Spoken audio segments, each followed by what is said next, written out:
मुंबई, पुणे आणि कोकणामध्ये मुसळधार पाऊस कोसळत असताना मराठवाड्याच्या नांदेड जिल्ह्यात मात्र पावसानं पाठ फिरवली आहे। अल्पशा पावसानंतर जिल्ह्यात जवळपास 80% पेरण्या पूर्ण झाल्यात। मात्र आता पाऊस गायब झाला, त्यामुळे कोळी पिकं सुकू लागली आहेत। त्यातच पुढील 8 दिवस पाऊस पडणार नसल्याचा अंदाज मराठवाडा कृषी विद्यापीठाने वर्तवला आहे। दरम्यान याच परिस्थितीचा आढावा घेतलाय आमचे नांदेडचे प्रतिनिधी संजय सूर्यवंशी यांनी। मराठवाड्याच्या नांदेड जिल्ह्यात पावसाने हुलकावणी दिली।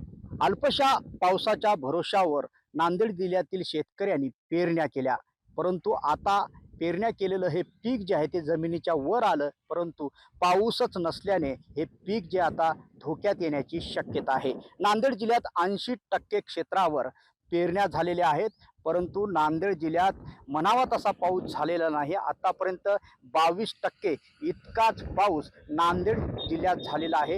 यामुळे पावसाची प्रतीक्षा शेतकऱ्यांनाच आहे। दमदार पाऊस कुठेही झाला नाही, मोठा पाऊस देखील नांदेड जिल्ह्यात झाला नाही, परंतु आता हे पीक जे आहे ते पावसाअभावी सुकण्याच्या मार्गावर आहे। जमिनीच्या वर थोडं बहुत पीक वर आलेलं आहे आणि आता पावसानं हुलकावणी दिलेली आहे।